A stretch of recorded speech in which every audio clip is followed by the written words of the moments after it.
Merci. Donc, c'est à mon tour de remercier le bureau de la CGE de m'avoir invité et d'être parmi vous ici pour parler du concept précédent concernant les mauvaises réponses.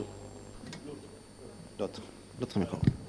Pour parler du concept possédant, la classification possédant.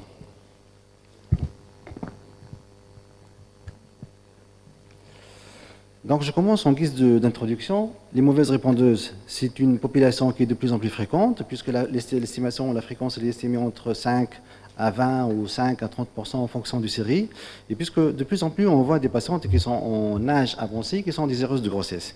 Et cette situation, c'est une situation qui pose un problème pour les praticiens, puisqu'on est face à des patientes qui posent deux problèmes essentiellement, le nombre d'ovocytes qui est diminué vu l'âge, mais aussi il y a un autre problème qui est la qualité ovocitaire. Ce qui fait que cette population représente un défi ou un challenge thérapeutique pour les praticiens. Une étude multicentrique qui a été réalisée en 2015, qui a concerné 45 pays et 196 centres et qui a englobé entre à peu près 124 000 cycles de FIV.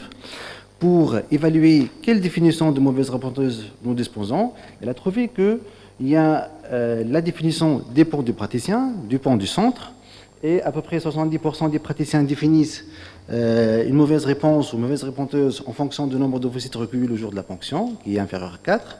Pour d'autres, c'est le taux d'œstradiol au jour de déclenchement qui constitue un critère pour le diagnostic de mauvaise répondeuse. Pour d'autres cliniciens, c'est les marqueurs ou la réserve ovarienne sont considérés, sont utilisés pour définir les mauvaises répondeuses.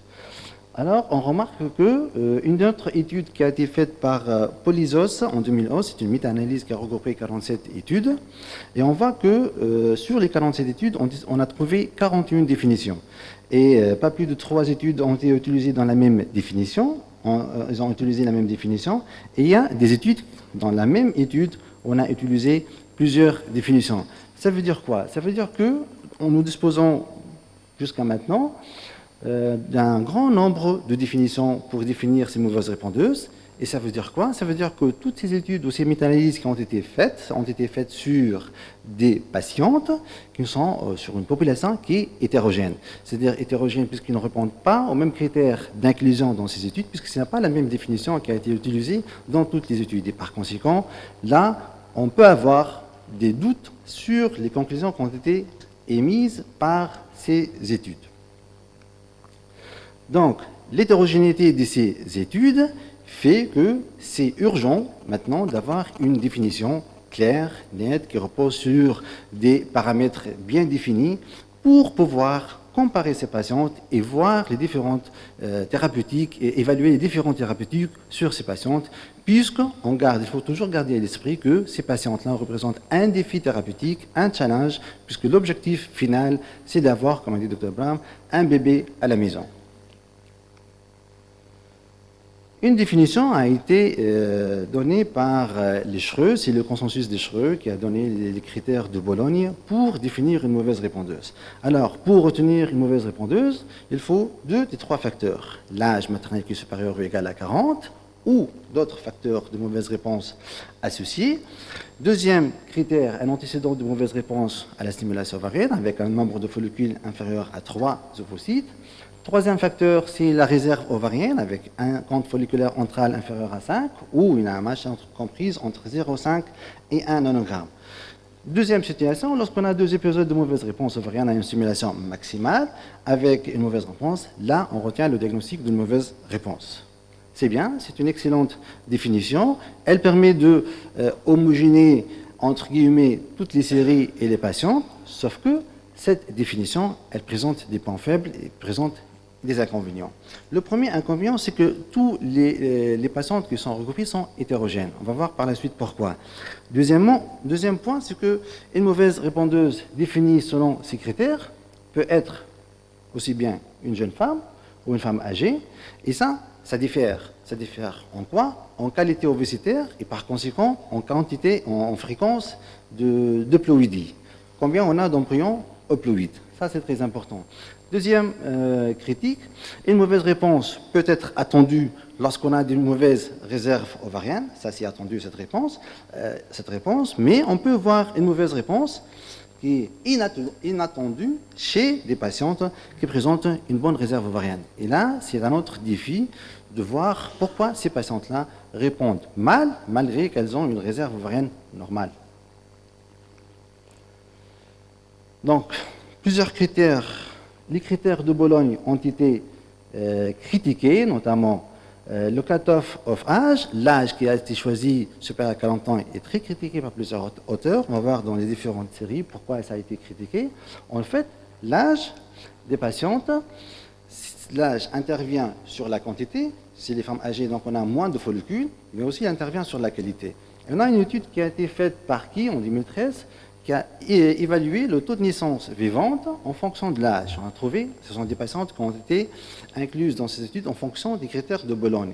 Et ils ont montré que pour les patientes de moins de 35 ans, on a un taux de grossesse qui est à peu près de 12%, taux de naissance vivante. Pour les patientes entre 36 et 39 ans, le taux il est de 8%, et ce taux il chute à 6% pour les patientes au-delà de 40 ans. Deuxième étude, c'est l'étude de Malchon, donc c'est une étude qui est récente, réalisée en 2017, a comparé aussi le taux de naissance vivante cumulé. Chez les patientes de moins de 35 ans, il était à 80%, c'est un taux de cumulé sur 5 ans. Pour les patientes entre 35 et 39 ans, il était de 60%. Et pour les patientes au-delà de 40 ans, le taux chute à 26%. C'est un taux de naissance vivante cumulé qui est faible sur une période de 5 ans. Donc, l'âge constitue un facteur limite dans cette définition selon les critères de Bologne, puisqu'il regroupe un nombre important de patientes dont le pronostic, le taux de naissance vivante n'est pas le même. Donc, pour les patientes de moins de 35 ans, on a un taux de 12%, taux de naissance vivante,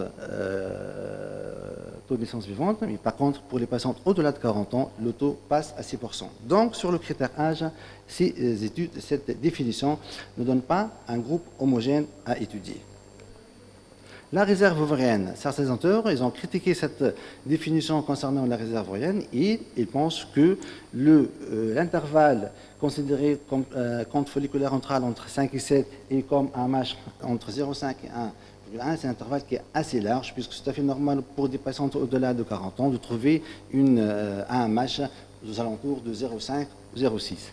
Et ils ont critiqué aussi les auteurs les facteurs de risque qui n'ont pas été précisés parce qu'il n'y a pas un consensus sur les différents facteurs de risque qui peuvent être considérés pour définir une mauvaise réponse. Papatanasio, dans cette étude, il a pris les patientes qui ont été étudiées selon les critères de Bologne et a essayé de définir est-ce que ce groupe étudié il est homogène ou pas, et en fonction, selon les différents critères établi par le consensus des Schreux, il a pu dégager 8 sous-groupes de patientes qui présentent très probablement un pronostic différent puisque ces différents groupes ont été définis en fonction des différents critères utilisés par les critères de Bologne. Un autre travail, plusieurs études se sont intéressées pour voir si les patientes qui sont définies selon les critères de Bologne sont des patientes ou des groupes homogènes. L'étude de Bunelli, qui a intéressé 360 cycles de FIV, n'a pas montré de différences significatives si on compare les différents groupes de boloniens en utilisant les différents critères de diagnostic. La Marca, dans une étude en 2010 sur 452 effectifs, n'a pas trouvé aussi de différence entre différents groupes en se basant sur les différents critères de diagnostic de Bologne. Mais Bosdag, dans une étude qui est très importante, qui a intéressé 1200 patientes, il a trouvé que même il y a un pronostic différent dans les différents sous-groupes définis selon les facteurs ou les critères de Bologne. Donc, cette étude a montré qu'il y a un groupe hétérogène qui sont définis avec le consensus de Bologne. Donc, cette nouvelle définition n'a pas pu résoudre le problème de la définition. Donc, cette définition, elle pose le problème de la quantité, mais elle ne prend pas en considération la qualité ovocitaire. Et toutes les patientes, elles sont dans un même box les patientes jeunes avec une mauvaise réserve ovarienne, pareil les patientes jeunes avec une bonne réserve ovarienne et les patientes âgées avec une mauvaise réserve ovarienne. Toutes les patientes sont regroupées dans une même boîte selon ces critères de Bologne. Or, on sait qu'une mauvaise répondeuse définie par ces critères peut être jeune ou âgée, et donc le risque de l'haploïdie, comme on a dit, est très différent. Deuxième point, une mauvaise réponse peut être attendue si on a une réserve ovarienne qui est basse. Mais aussi, on peut avoir une mauvaise réponse si des patientes qui présentent une réserve ovarienne normale. Et dans ce cas-là, il faut voir les causes de cette mauvaise réponse. Il y a plusieurs causes qui peuvent intervenir, notamment on peut être face à une patiente qui est obèse, on peut être aussi, ce qui a été développé ces dernières années, c'est les anomalies des récepteurs de la FSH ou de la LH qui peuvent expliquer en quelque sorte cette mauvaise réponse. Dans ce cas-là, il faut trouver un traitement pour pallier à ces anomalies. Sur le registre suisse de PMA, on voit que le pronostic ou le taux de grossesse pour les patientes qui ont un faible taux d'ovocytes n'est pas le même en fonction de l'âge, puisque pour les femmes jeunes, le taux de grossesse est de 21%, par contre, il n'est que de 4,5% pour les femmes âgées. Et pour ces femmes âgées, lorsqu'on augmente le nombre d'ovocytes collectés, augmente, le taux de grossesse n'augmente pas beaucoup, tout simplement parce que le nombre, la qualité ovocytaire, elle est mauvaise chez ces patientes âgées. Donc, avant 35 ans, c'est important, ce seuil de 35 ans, parce qu'avant 35 ans, on a plus d'embryons haploïdes. Et par conséquent, on a un meilleur taux de succès. Donc, le cutoff de 35 ans, il est très important pour définir les patientes mauvaises répondeuses. Ça, c'est le diagramme qui a été présenté par le Dr Marouel. Donc, on voit que la question, c'est de savoir quel est le nombre d'ovocytes nécessaire pour avoir un meilleur taux d'embryon. On sait que le meilleur taux, comme a dit Dr Marouel, Dr Braham, c'est lorsqu'il est situé à 15 ovocytes, on a un meilleur taux de grossesse. Mais pour les patientes qui ont un nombre d'ovocytes recueillis faible, le taux de grossesse est faible. Et ça, c'est un élément très important qui a été évoqué pour différencier les différentes populations au sein du groupe mauvaises répondeuses. Donc, la corrélation entre les ovocytes et les blastocytes haploïdes, elle existe, et c'est une corrélation qui est significative entre le nombre d'ovocytes et en méta 2 et le nombre de blastocytes haploïdes. Donc, plus on a d'ovocytes méta 2, plus on a plus de chances d'avoir des blastocytes haploïdes. C'est cette patiente âgée. Et chaque ovocyte en méta 2 supplémentaire, selon les études, il augmente les chances d'obtenir un blastocyste haploïde de 11%. Donc, le groupe possédant a proposé une nouvelle classification de patientes à mauvais pronostic ou low prognosis, et il se base pour définir ces patientes-là sur les facteurs quantitatifs, notamment la réserve ovarienne définie par la AMH et le CFA, ainsi que sur un facteur très important qui est qualitatif, qui est l'âge de la patiente, qui définit bien sûr le ploïdie ovocytaire. Et la réponse, elle est exprimée en hyporéponse lorsque le nombre d'ovocytes est inférieur à 4 et en réponse suboptimale lorsque le nombre est compris entre 4 et 9. Donc, ce groupe possédant, il a proposé cette nouvelle définition qui est basée sur le concept de mauvais pronostic.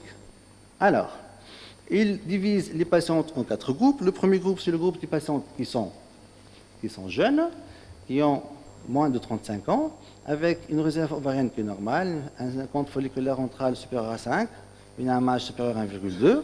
On subdivise en groupe 1A lorsque le nombre d'ovocytes est inférieur à 4 et en 1B lorsque le nombre d'ovocytes est compris entre 4 et 9.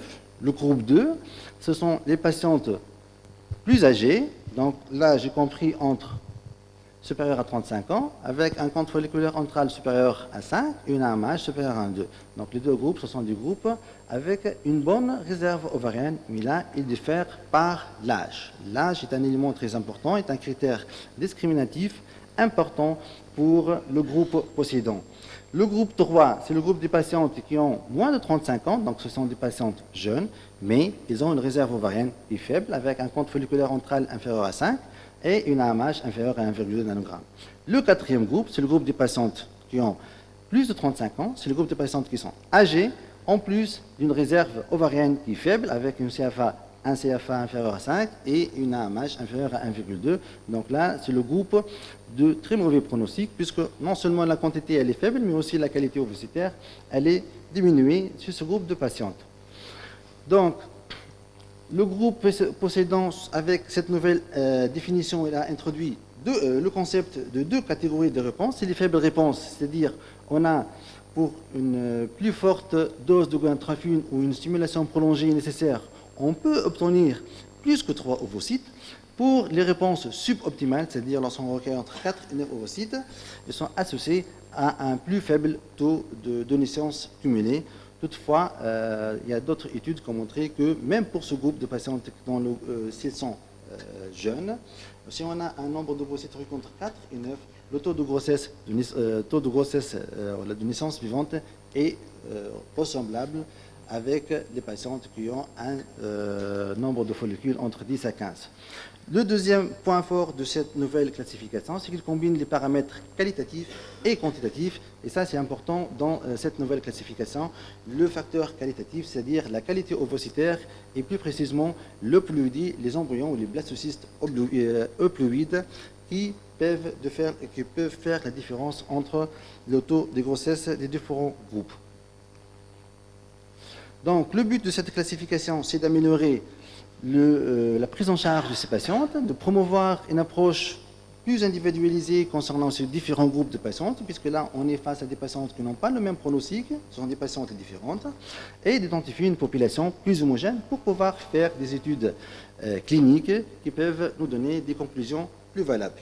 Et l'objectif de la prise en charge, c'est d'optimiser le recueil ovocytaire pour transférer un embryon euploïde. C'est ça la nouveauté en matière de classification de Poseidon. D'où la notion du concept FORT concept. Le FORT, c'est le follicule output rate, c'est-à-dire le rapport entre le nombre de follicules avant ponction sur le CFA initial. Et là, on a une patiente qui a une bonne réserve ovarienne. C'est le cas d'une bonne réserve ovarienne. Après stimulation, on va se trouver avec un FORT entre 40 et 60%. Donc là, le nombre de follicules qui ont été recrutés est assez important et là représente une réponse normale. Par contre, il y a des patientes jeunes avec une bonne réserve ovarienne. Après stimulation, on se trouve avec un FORT qui est très, très bas, c'est-à-dire un nombre de follicules qui est faible par rapport au nombre initial qui est entré en cohorte de stimulation. Et là, on a un mauvais rendement. Et là, ce sont des patientes, généralement, ce sont les patientes jeunes. Et essentiellement, le premier cause qui intervient dans cette situation, c'est essentiellement le problème de sensibilité des récepteurs des FSH, de LH, qui intervient dans cette mauvaise réponse. Et le FORT représente un indice, une mesure de la réponse ovarienne à la stimulation par les gonadotrophies.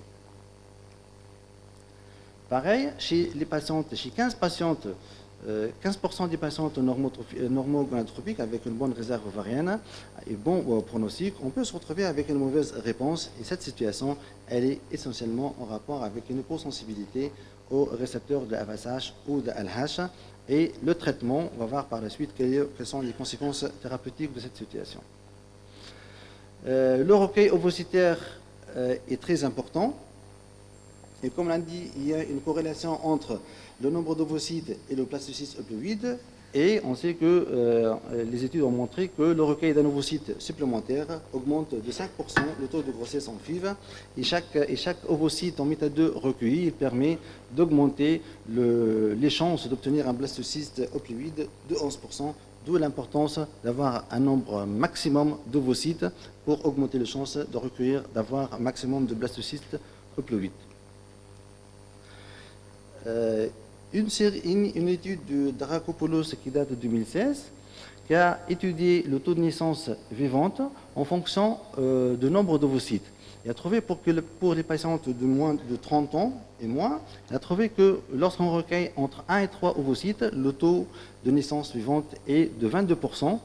Pour les patientes, lorsqu'on requiert entre 4 et 9, le taux de naissance il est de 40%. Et pour une réponse optimale, c'est-à-dire on requiert entre 10 et 15 ovocytes, là, le taux de naissance passe à 51%, d'où l'importance du nombre d'ovocytes recueillis pour avoir un embryon blastocyste. Et donc, le facteur âge est très important puisqu'il intervient non seulement sur la quantité, mais aussi sur la qualité. Et pour les patients de moins de 35 ans, on a un taux de blastocyste euploïde à peu près de 60%, mais plus on avance dans l'âge, plus le nombre de blastocystes euploïdes diminue. Et pour les patients au-delà de 40 ans, le taux varie de 30 et passe à 15% pour les patientes au-delà de 15 ans. Une autre notion qui a été introduite par le groupe précédent, c'est l'art calculateur. C'est quoi? C'est de définir le nombre d'ovocytes nécessaires à l'obtention d'un blastocyste euploïde. Et là, il y a plusieurs facteurs qui interviennent pour définir ce seuil. Et on sait que 60% des embryons euploïdes ont un potentiel d'implantation qui est élevé, tout âge confondu, mais après 35 ans, 50 ou 70 présentent des anomalies type aneuploïdie. Et avant 35 ans, pour les patientes mauvaises répondeuses, entre 4 et 7 ovocytes sont nécessaires pour avoir ou pour obtenir un blastocyste euploïde. Par contre, ce chiffre passe à 12 ovocytes pour les patientes de plus de 35 ans. Et là, ça témoigne que l'âge, plus on avance dans l'âge, plus la qualité ovocitaire elle est détériorée et plus on a besoin d'embryons pour avoir un nombre suffisant de blastocystes euploïdes. Donc, le but de cette nouvelle classification précédente, c'est d'avoir ou d'apporter des solutions thérapeutiques à la prise en charge de ces patientes qui présentent un problème d'infertilité par une mauvaise réponse ou par une mauvaise qualité ovocitaire. Et des schémas thérapeutiques ont été proposés. Pour le groupe 1, par exemple, c'est le groupe des patientes jeunes avec une bonne réserve ovarienne. Là, généralement, la mauvaise réponse est en rapport avec un problème de récepteur de la phasage de la H. Dans ce cas-là, les auteurs préconisent d'augmenter les doses des gonadotrophines, sinon d'associer de la LH au cours des stimulations. Pour le groupe 2, c'est le groupe des patientes qui sont âgées, avec une bonne réserve ovarienne. Et là, c'est un problème d'androgène au niveau de ces cellules de la granulosa. Et dans ce cas-là, les options thérapeutiques que propose l'auteur, c'est d'augmenter les gonadotrophines avec association de la LH pour augmenter le taux des androgènes au niveau de ces cellules de la granulosa. Et si pour ces patientes qui sont âgées, donc par conséquent il y a une mauvaise qualité ovocitaire, on peut proposer, comme ça a été dit tout à l'heure par Dr Braham, on peut proposer une double stimulation pour augmenter le nombre de follicules, le nombre d'ovocytes, dans le but d'avoir plus d'embryons euploïdes. Pour le groupe 3, alors pour le groupe 3, c'est le groupe des patientes qui sont jeunes, mais qui ont une mauvaise réserve ovarienne, donc c'est une mauvaise réponse qui est attendue. Dans ce cas-là, il n'y a pas beaucoup de solutions, comme ça a été dit tout à l'heure. Alors, concernant les protocoles utilisés, il n'y a pas une supériorité d'un protocole par rapport à l'autre. De toute façon, pour les doses utilisées, comme ça a été dit, il n'y a pas de consensus sur cela. On peut augmenter les doses de gonadotrophine, mais ça ne sert à rien d'utiliser des doses au-delà de 300 unités de gonadotrophine. L'accumulation d'ovocytes ou le pooling peut constituer aussi une alternative pour avoir un maximum d'ovocytes, surtout que ces patientes-là sont jeunes, donc ils ont plus de chances d'avoir des ovocytes ou des embryons euploïdes. Pour ce groupe de patientes, selon la calcul du nombre d'ovocytes nécessaires pour avoir un blastocyste euploïde, d'après cette nouvelle classification, le moyen c'est d'obtenir entre 4 et 7 ovocytes dans l'espoir d'avoir un ovocyte euploïde. Pour le groupe 3, donc il n'y a pas beaucoup de choses à proposer puisque ce sont des patientes qui sont âgées, donc la qualité elle est détériorée et ce sont des patientes qui ont une mauvaise réserve ovarienne, donc la quantité elle est diminuée. Il n'y a pas beaucoup de solutions à proposer et on n'a pas encore de consensus sur là. Concernant la double stimulation peut constituer une solution thérapeutique pour ces patientes-là, mais ce n'est pas admis par tout le monde. En conclusion, donc les critères de Bellone ils sont utiles, donc ils ont permis d'avoir d'homogénéiser un peu les différentes séries.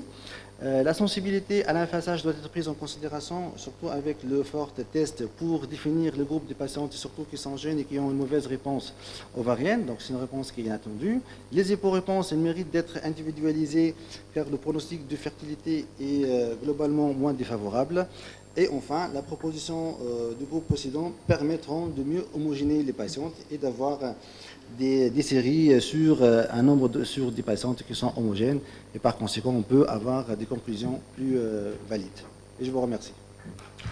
Merci beaucoup pour cet éclairage très intéressant sur cette nouvelle stratégie. Alors s'il y a quelques questions dans la salle. Oui, Dr Halwani. Oui, une très belle présentation, je te félicite. En fait, c'est une classification qui nous a permis de voir les choses claires, de classer nos patientes. Et c'est vrai que ça donne une bonne idée sur la façon de traiter nos patientes. Une petite précision, comment en fait on détecte le groupe 1 et le groupe 2 poséidon. Lorsqu'on commence une stimulation chez une jeune femme et on croit qu'on va avoir une bonne réponse, et on commence par 150 unités par exemple, et on fait à S5 le taux d'œstradiol et on se retrouve avec un taux très bas. Et là, il faut suspecter le poséidon 1. À ce moment-là, il faut se sauver dès le début et rapidement augmenter les doses. On peut, quelquefois, si on fait le taux de LH en tout débit de stime, on peut détecter un taux de LH très bas. Et à ce moment-là, ça nous pousse à augmenter rapidement pour sauver le cycle, parce que sinon, si on continue comme ça, la réponse sera toujours faible. Ouais. Voilà, merci. Merci.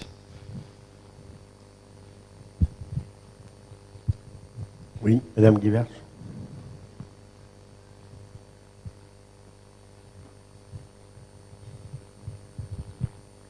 Merci pour votre topo qui est effectivement très très bien. Moi j'ai un petit commentaire sur les propositions d'adjonction de LH pour les groupes 1 et 2. Comme vous savez, il y a l'étude ESPART qui a été publiée depuis et qui a peiné à prouver l'intérêt de l'adjonction de LH, sauf curieusement dans les très très mauvais pronostics en fait.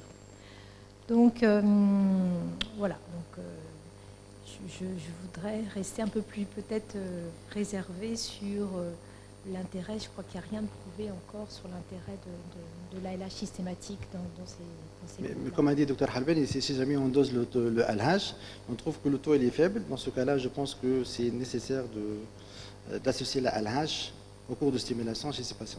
Ça, c'est tout à fait clair. C'est comme je disais tout à l'heure en insémination, c'est pareil. Les femmes qui ont des LH faibles, même si elles ne sont pas en aménorrhée, sont des femmes qui sont susceptibles d'avoir un intérêt d'ajouter de la LH. Mais cette population, elle n'est pas si importante que ça quand même. Ouais. Oui, par ici. Le micro, s'il vous plaît, le micro. Il y a aussi une autre discussion quant à l'adjonction de la LH. Est-ce qu'il faut la donner au début? Est-ce qu'il faut la donner au milieu de la phase folliculaire? Généralement, si on n'est pas dans le cas... L'autre micro, Nabil. Oui. Donc, si on n'est pas dans le cas où il y a un taux de LH qui est bas, donc je pense qu'il faut commencer la LH dès le début du cycle. Merci beaucoup.